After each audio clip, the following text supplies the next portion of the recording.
ila kwa macho naona machafu.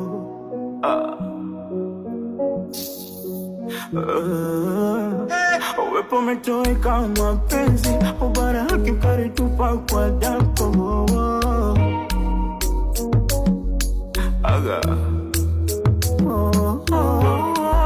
Tulipendana sana, tena ukasemana hatutachana. Mbona mapema umekuja kufanya haya? Nani alikujaza mwaya? Mbona mwanzo ulikuwa sawa? Naoza uko wapi? Mimi nazama.